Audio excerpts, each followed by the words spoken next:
Azərbaycan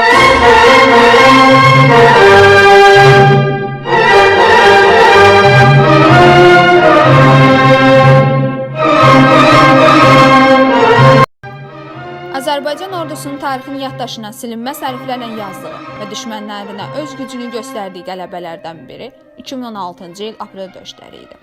Aprelin əvvəllərində sərhəd xəttlərində yenidən atəşkəsi pozan düşmən ordusunun təxribatının nəinki qarşısı alındı, həm də ordumuzun uğurlu hücum əməliyyatı nəticəsində Tərtər rayonunun Talış kəndi ətrafındakı yüksəkliklər, Cəbrayıl rayonunun Lələtəpə yüksəkliyi və Cocuq Mərcanlı kəndi, Caranboy rayonunun Gülüstan kəndi və Tərtər rayonunun Madagis kəndi istiqamətində bütün mövqelərimiz düşmən tapdağından azad edildi. Bu qələbə illərdir erməni siyasətçilərinin söylədiyi Ermənistanın yenilməz ordusunun boş bir cəfəngiyatdan başqa bir şey olmadığını bütün dünyaya göstərdi. Bu həqiqət uzun zaman kəsiyində şirin nağılların təsirində yuxuya gedən erməni xalqını yoxdan oyatdı və canlarına reallığın qorxusunu saldı. Prezident, Silahlı Qüvvələrin Ali Baş Komandanı cənab İlham Əliyevin verdiyi tapşırıqlar əsasında yeni mövqelər quruldu və mühəndis istehkam tədbirləri həyata keçirildi. Döyüşlər zamanı Azərbaycan ordusu 94 şəhid verdi. Döyüşlərdə igidlik göstərən neçə əskər və zabitlərimiz isə qazi oldular. Hər bir şəhidimizin ruhu bizim üçün əziz, məzarları isə müqəddəs and yeri olaraq qalacaq.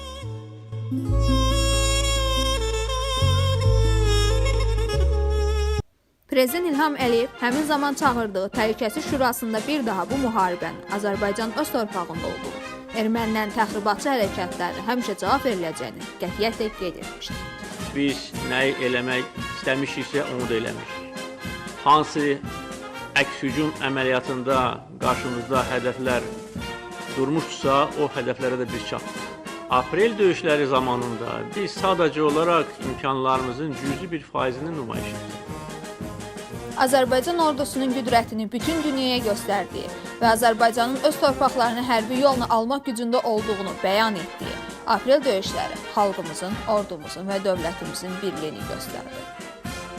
İşğaldan azad olmuş ərazilərdə, o cümlədən Cocuq Mərcanlı kəndində Azərbaycan Respublikası Prezidenti cənab İlham Əliyevin sərəncamına əsasən abadlıq işləri görüldü. Məcburi köçkünlər öz torpaqlarında yenidən məskunlaşdılar. Tariximizin bu qızıl səhifəsi isə yaddaşımıza əbədi olaraq həkk. Tariximiz, şəhidimiz və qəhrəmanlarımızla fəxr edirik.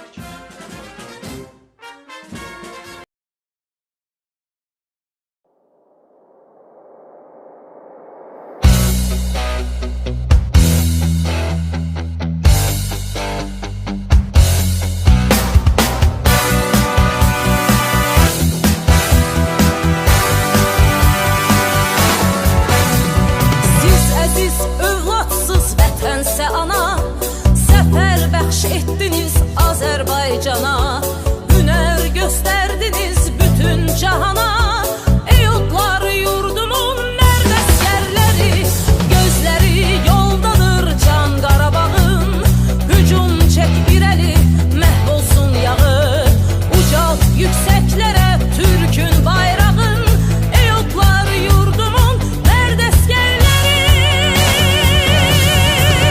aprel döyüşündə tarix yazdınız, amansız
Bütün alem bilir şehitler ölmez.